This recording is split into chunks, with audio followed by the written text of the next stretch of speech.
Pasi pastruesja pa një portret në mur, ajo u drodh dhe, pa mundur ta mbante më për vete, tha me zë të ulët, por të dridhur, zotëri, nëna juaj është gjallë. E pash në një azil psikiatrik ku kam punuar më parë. Fjalët e saj ranë në dhomë si një rufe e papritur. Që nga ai moment, jeta e milionerit ndryshoi përgjithmonë. Para se historia të vazhdoj, ndalo për një çast dhe imagjino nga cili vend po e dëgjon këtë rrëfim. Ndoshta nga një qytet i madh, ndoshta nga një fshat i qetë. Kudo që të jesh, kjo është një histori për të vërtetën, tradhtinë dhe dashurinë e një nëne që nuk shuhet kurrë. Në sallonin e madh të rezidencës Belmonte, notat e pianos së madhe përhapeshin në ajër duke krijuar një atmosferë të rëndë dhe melankolike. Maurici Belmonte rinte ulur para tastierës me sytë e përqendruar mbi tastet e bardha dhe të zeza. Gishtat e tij lëviznin pothuajse mekanikisht mbi piano, ndërsa mendja e tij endet mes kujtimeve të një të kaluare që ai besonte se ishte varrosur përgjithmonë në shtresa dhimbjeje dhe heshtjeje. Në atë moment, Rosita, shërbëtorja e re që kishte ardhur vetëm pak javë më parë me rekomandime të shkëlqyera, hyri në dhomë me fytyrën e zbehtë dhe duart që shtrëngonin fort një leckë pastrimi sikur ajo të ishte e vetmja gjë që e mbante të qëndrueshme. Ajo u ndal pranë pianos dhe muzika u ndërpre papritur. Maurici ngriti kokën ngadalë. Në sytë e tij kishte lodhjen e një burri që kishte mbajtur brenda vetes një zi të gjatë dhe të heshtur. Përballë tij, Rosita dridhej. Zotëri Maurici, më falni për guximin tim, tha ajo me zë të thyrë. Por ka diçka që nuk mund ta mbaj më për vete. Nëse hesht, ndjej se do të më rëndoj ndërgjegjen për gjithë jetën. Maurici u ngrit ngadalë nga pianoja. Ajri në dhomë u bë i rëndë. Qetësohu, tha ai me një gjest të butë të dorës. Më trego çfarë po ndodh. Rosita mori frym thellë. Nëna juaj zonja Mariela Belmonte nuk ka vdekur. Fjalët e saj ranë si një goditje e fortë. Maurici e shikoi me një përzierje habie dhe zemërimi. Çfarë po thua? Nëna ime vdiq 6 vjet më parë. Unë vet isha në funeralin e saj. Jo, zotëri, tha Rosita duke bërë një hap përpara. Ju betohem për jetën e fëmijëve të mi se ajo është gjallë. E kam parë me sytë e mi. Maurici ndjeu sikur toka nën këmbët e tij lëkundej. Ku? Në azilin psikiatrik San Miguel Arcangel, u përgjigj Rosita. Kam punuar atje duke pastruar dhomat e pacientëve. Ajo ishte në dhomën e fundit të korridorit. Gjithmonë rinte pranë dritares duke pritur. Maurici u mbështet lehtë te pianoja. Një zhurmë e lehtë i mbushi veshët. Rosita vazhdoi, ajo fliste për ju çdo natë.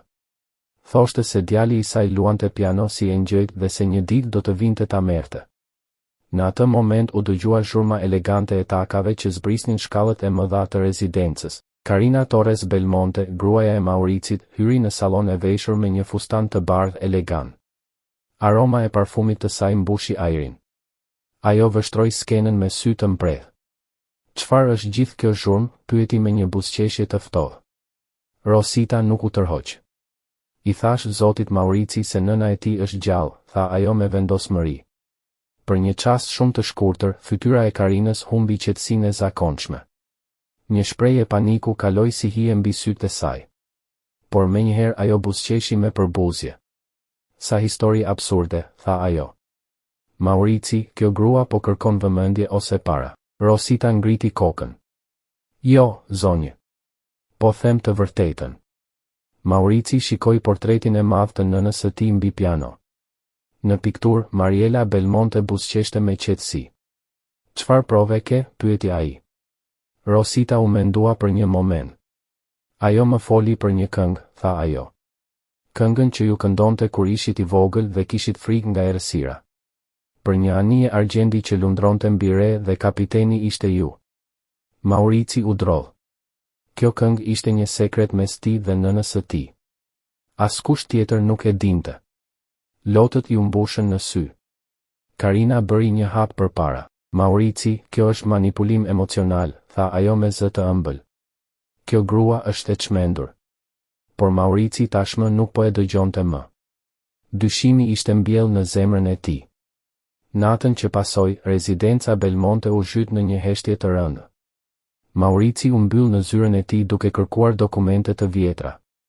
Në një sirtar gjeti një ditar të vjetër të nënës së tij. Në faqet e fundit, shkrimi I saj dridhej. Ajo grua më shikon si pengesë, kishte shkruar Mariela. Kam frikë nga nusja e djalit tim. Maurici ndjeu gjakun t'i ftohej. Ndërkohë, në dhomën e saj, Karina digjte dokumente në oxhar. Flakët ndriçonin fytyrën e saj të ftohtë. Në azilin San Miguel Arcangel, Mariela Belmonte jetonte në një dhomë të vogël me numrin 217. Dhoma ishte e bardhë dhe e zbrazët. Një dritare me hekura shikonte nga një obor betoni ku nuk rritej asgjë. Çdo ditë ajo shikonte qiellin dhe pëshpëriste, Maurici mos më haro. Rosita ishte e vetmja që e dëgjonte. Kur pastronte dhomën, ajo I sillte lajme nga bota jashtë dhe I shtrëngonte dorën me butësi. Ju nuk jeni e çmendur, zonja Mariela, I tha një ditë. Ju jeni më e mençur se shumë nga mjekët këtu. Mariela qau për herë të parë pas shumë muajsh. Në atë moment, një fije shprese lindi në errësirën e gjatë të padrejtësisë. Dhe diku larg, në rezidencën e tij të madhe, Maurici Belmonte po përgatitej të zbulonte të vërtetën që do të shkatëronte gjithçka që ai besonte për jetën e tij. Dita ishte e bukur jashtë, zonja Mariela. Pemët kishin filluar të lulëzonin dhe njerëzit po ecnin nëpër rrugë pa pallto, I tregonte Rosita, duke pikturuar me fjalë peizazhe që e moshuara nuk mund t'i shihte më. Ajo përshkruante me kujdes çdo detaj, dritën e butë të diellit që përhapej mbi trotuare, aromën e luleve të portokallit që përzihej me ajrin e freskët të mëngjesit dhe zërat e fëmijëve që qeshnin në parkun përballë klinikës. Këto biseda të vogla ishin oksigjeni që mbante gjallë Marielën, duke I kujtuar se përtej mureve të klinikës ekzistonte ende një botë që vazhdonte të jetonte dhe që ndoshta një ditë ajo mund ta shihte sërish. Çdo përshkrim I Rositës ishte si një dritare e hapur drejt jetës që ajo kishte humbur. Kur pastruesja fliste, në fytyrën e Marielës shfaqej një qetësi e rrallë, sikur për një moment dhimbja, frika dhe vetmia të zhdukeshin.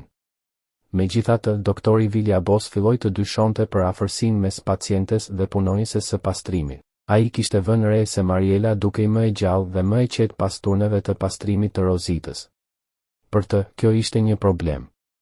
Pacientët e atij institucioni duhej të qëndronin të qetë, të bindur dhe mbi të gjitha të izoluar nga çdo lidhje emocionale që mund t'u jepte forcë. Prandaj urdhëroi që korridoret të vëzhgoheshin më shpesh dhe ndryshoi oraret e punës së Rositës në mënyrë që ajo të mos përkonte më me momentet kur Mariela ishte më e kthjellët. Qëllimi I tij ishte I qartë, ta ndërpriste atë lidhje që ai e konsideronte të rrezikshme. Një natë, plani I vdekjes së Reme u vu në lëvizje me një saktësi të ftohtë dhe mizore. Një stujë e fortë elektrike po godiste qytetin dhe bubullimat mbulonin çdo zhurmë të dyshim. Shiu përplasej me forcë mbi dritaret e klinikës, ndërsa brenda korridoret mbeteshin të errëta dhe të heshtura. Pak pas mesnate, 2 infermier trup mëdhenj hynë në dhomën e Marielës. Ata e zgjuan brutalisht dhe I injektuan një qetësues të fuqishëm pa I dhënë asnjë shpjegim.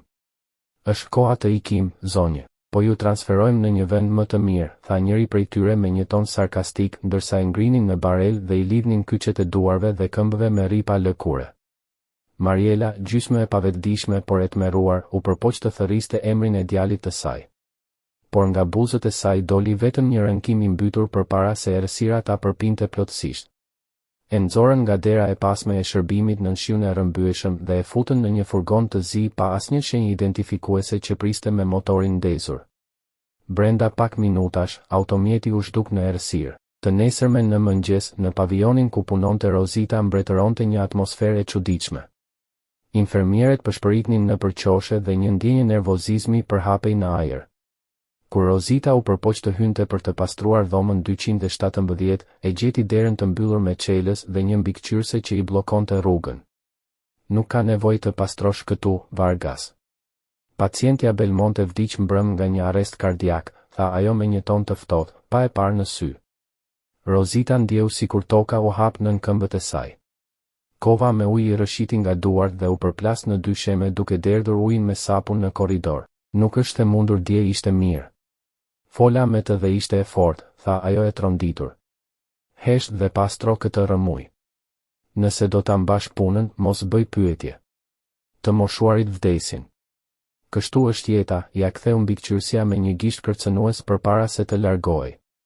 Rosita, duke u dridhur dhe duke qarë në heshtje, pastroi korridorin. Por zemra e saj I bërtiste se diçka nuk ishte në rregull. Mariela nuk kishte vdekur. Dikush e kishte marrë. Po atë pasdite, e vendosur të gjente përgjigje, Rosita u fut fshehurazi në zyrën administrative gjatë ndërimit të turnit. Nga dera gjysmë e hapur dëgjoi zërin e doktor Viljabosit që fliste në telefon. Po, gjithçka shkoi perfekt. Zoti Belmonte, paketa tashmë është rrugës për në Santa Luzia. Askush nuk dyshon për asgjë. Certifikata e vdekjes është firmosur. Rosita u detyrua të mbulonte gojen për të mos bërtitur nga tmerri. Dyshimet e saj më të këqija u konfirmuan. Mariela ishte rrëmbyer dhe zhdukur nga harta me ndihmën e vet nusës së saj. Ajo e dinte se të qëndronte aty ishte e rrezikshme. Nëse zbulonin se çfarë kishte dëgjuar, mund t'i ndodhte një aksident fatal, por gjithashtu e dinte se nuk mund ta braktiste mikeshën e saj. Vendosi të jepte dorëheqjen atë ditë duke pretenduar probleme familjare urgjente, në mënyrë që të ishte e lirë të kërkonte një mënyrë për të arritur te Maurici Belmonte. Ndërkohë, furgoni i zi po transportonte Marielën drejt një zone të izoluar pranë Tolukës, ku ndodhej rezidenca Santa Luzia. Ky vend nuk ishte një klinikë e vërtet, por një depo për njerëzit e padëshiruar, një shtëpi e vjetër e rënuar e fshehur mes pemëve të eukaliptit. Kur Mariela u zgjua, u gjend në një dhomë të vogël dhe të lagësht, me njolla myku në tavan dhe hekura të ndryshkur në dritaren e vetme. Një grua trupmadhe hyri brenda. Mirë se erdhe në shtëpinë tënde të re, plak. Këtu nuk bëhen pyetje. Nëse sillesh mirë, do hash. Nëse jo, do rish e uritur. Mariela kuptoi me tmerr se kishte zbritur edhe një shkallë më poshtë në ferr. Por brenda saj u ndes një flak zemërimi që nuk do të shuhej. Ndërkohë, në vilën Belmonte, Maurici mori telefonatën që i njoftonte vdekjen e nënës së tij. Zëri i doktor Viljabosit tingëllonte profesional dhe i rrem. Më vjen shumë keq, Maurice. Bëm gjithçka që mundëm. Zemra e saj ndaloi gjatë gjumit. Maurici mbeti i ngrirë. Telefoni ju duk papritur shumë i rëndë. Karina, gruaja e tij, u shfaq në dhomë me një mantel mëndafshi të zi dhe një shprehje të përgatitur mirë. Çfarë ndodhi, dashuri? Ajo u largua. Nëna ime vdiq vetëm në atë vend të tmerrshëm, tha ai duke u shembur në krahët e saj. Karina fshehu një buzëqeshje triumfi në shpatullën e tij ndërsa e përkëdhelte. Mos u mërzit, tani ajo është në një vend më të mirë. Funerali u organizua me shpejtësi dhe arkivoli qëndroi i mbyllur gjatë gjithë ceremonisë. Brenda tij nuk kishte trup, vetëm thas me rër dhe gur. Vitet kaluan. Vajza e tyre, Valeria, u rrit në një shtëpi të mbushur me heshtje dhe sekrete. Një pasdite me shi, kur ishte 9 vjeçe, ajo u ngjit fshehurazi në Papafingo. Mes pluhurit dhe kutive të vjetra gjeti një portret të madh të kthyer nga muri. Kur e rrotulloi, pa fytyrën e një gruaje të moshuar me sy të butë dhe një buzëqeshje të ngrohtë. Sa e bukur je, pëshpëriti Valeria duke prekur pikturën. Ishte Mariela. Në atë moment u dëgjuan hapa në shkallë. Karina hyri në Papafingo dhe u ndal e ngrirë kur pa vajzën e saj përpara portretit të ndaluar. Fytyra e saj u zbe dhe një zemërim i egër e pushtoi. Valeria. Çfarë po bën duke prekur atë gjë të vjetër, bërtiti ajo duke ja rrëmbyer pikturën nga duar. Vajza u trem. Vetëm po luaja, ajo më buzëqeshte. Kush është? Karina u përpoq të kontrollonte zërin. Nuk është askush. Një e afërme e largët që vdiq shumë kohë më parë. Një grua e çmendur për të cilën nuk flitet. Pastaj e mbuloi portretin me një batanie dhe e shtyu vajzën drejt derës. Zbrit me njëherë në dhomën tënde dhe la i duar. I e mbushur me pluhur. Valeria u bind, por e mori me vete imazhin e gdhendur në kujtesën e saj dhe ndjesinë se ema po i fshite diçka shumë të rëndësishme rreth asaj gruaje që ajo e quante të keqe. Ajo nuk mund ta shpjegonte pse portreti i asaj gruaje i dukej kaq i njohur, sikur një pjesë e shpirtit të saj e njihte prej kohësh. Gjatë asaj nate ajo nuk mundi të flinte mire. Në mendjen e saj rrotulloi vazhdimisht fytyra e butë e gruas në pikture dhe mënyra si sytë e saj dukeshin plot dashuri. Po atë mbrëmje, Maurici u kthye në shtepi me i lodhur se zakonisht. Puna, vetmia dhe vitet e mbushura me dhimbje e kishin ndryshuar shumë. Kur hyri në sallë për darke, ai ndjeu menjëherë një atmosferë të pazakonte.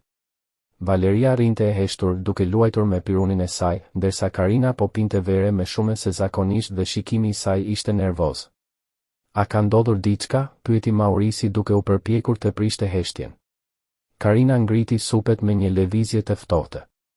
Vajza jote vendosi të ngjitej ne papafingo dhe të gërmonte ne për gjëra të vjetra. Gjeti atë portret të vjetër të nenes tende dhe mu desh ta qortoja, tha ajo sikur të ishte diçka parendesi, por në fakt po vëzhgonte me kujdes reagimin e burrit të saj.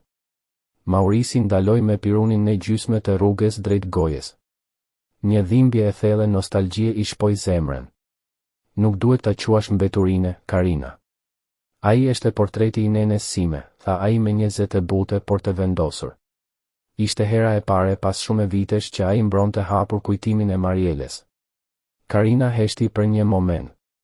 Ajo nuk ishte mësuar me ketët ton nga ai. Ndërkohë, fati po lëvizte fijet e tij në heshtje. Pozicioni i menaxheres së shtëpisë kishte mbetur bosh pasi punonjësja e mëparshme ishte larguar pas një debati të ashpër me Karinën. Ajo vend duhej të mbushej urgjentisht. Nga një rastesi që dukej sikur ishte vepra e fatit, Agjencia e Shërbimit Shtëpiak dërgoi CV-n e Rozita Vargasit. Ajo kishte pritur me durim një mundësi të tillë për vite me radhë. Maurisi, duke shfletuar dokumentet pa shumë vëmendje, miratoi punësimin e saj duke u bazuar në referencat e shkëlqyera që ajo kishte siguruar me ndihmën e miqve. Kështu, gruaja që mbante celesin e së vërtetës ishte gati të hynte përsëri në jetën e familjes Belmonte. Rozita mberiti 2 ditë pas incidentit të portretit. Ajo ishte veshur me një uniforme të pastër dhe mbante një qëndrim të përulur, por sytë e saj ishin të vëmendshëm ndaj çdo detaji. Kur hyri në salonin kryesor, një dridhje i kaloi nëpër trup. Mobiljet, aroma e shtëpisë dhe atmosfera i kujtonin gjithçka që Mariela i kishte përshkruar dikur. Karina e priti me një shikim kritik. Mire se erdhe. Shpresoj të jesh efikase dhe diskrete. Nuk me pëlqejnë thashe themet dhe as nga dalesia, tha ajo me një ton të ftohtë. Rozita uli kokën për të fshehur shkëndijën e vendosmërisë në sytë e saj. Po zonje. Do jem si një varr, u përgjigj ajo. Në ditët e para, Rozita u përqendrua në pastrim dhe në veshgim. Ajo fitoi shpejt besimin e Valerias duke i sjellë biskota dhe duke i treguar historitë e bukura. Një ditë, ndërsa pastronte studion e Maurisit, ajo gjeti një fotografi të vogël të Marieles të fshehur pas disa librave.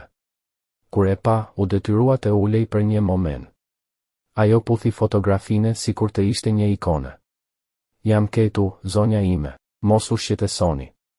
Kam ardhur, përshpëriti ajo. Atë pas dite, ndërsa Karina ishte në një seancë masazhi, Rozita dëgjoi Valerian duke folur vetëm në dhomën e saj.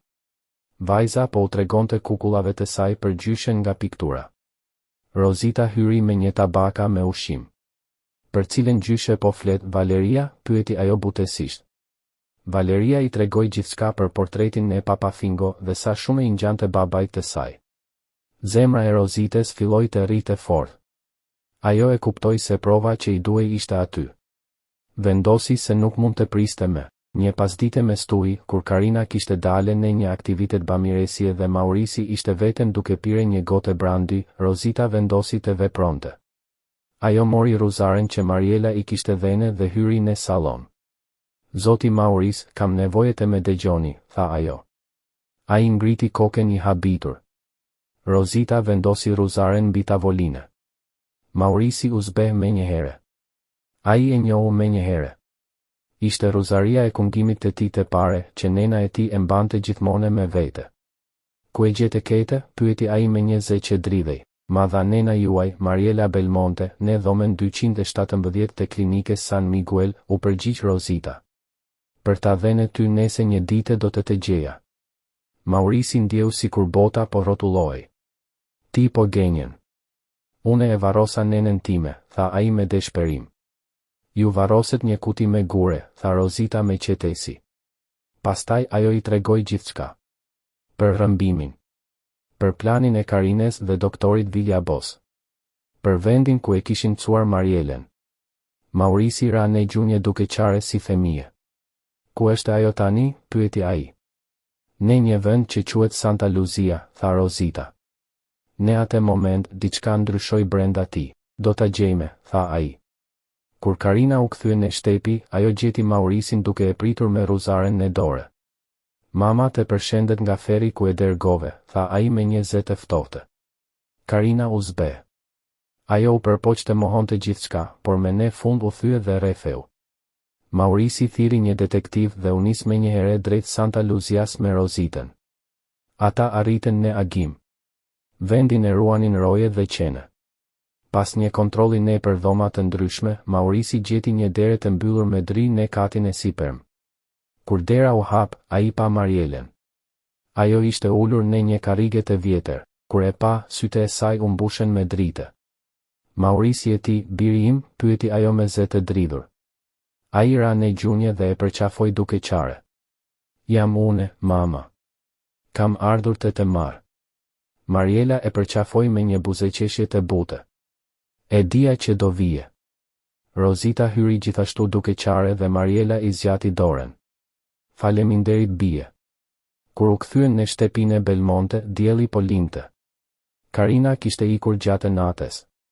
Valeria zbriti shkallet dhe pa një grua të moshuar ulur në salon. Valeria, kjo është gjyshja jote, tha Maurici. Vajza ju afrua dhe e përqafoi pa frike. Kam pritur shumë për këtë moment, përshpëriti Mariela. Në muajt që pasuan, jeta e familjes ndryshoi. Doktori Villabos u arrestua dhe skandali u zbulua. Maurici krijoi fondacionin Mariela Belmonte për të mbrojtur të moshuarit nga abuzimi dhe braktisja. Rosita u bë pjesë e familjes dhe drejtoi aktivitetet e fondacionit. Një vit më vonë, në kopshtin e shtëpisë u organizua një feste e madhe. Mariela, Maurici dhe Valeria luajtën në piano bashke. Shtëpia u mbush me muzike dhe me jetë. Karina nuk u pa me kurrë. Por në shtëpinë e Belmonte nuk kishte me vend për urrëtie, vetëm për dashuri, falje dhe shpresë. Dhe kështu, historia e tyre u bë një kujtim i gjallë në qytet, një kujtesë se e vërteta gjithmonë gjen rrugën e saj dhe se dashuria e një nene është forca më e madhe në botë.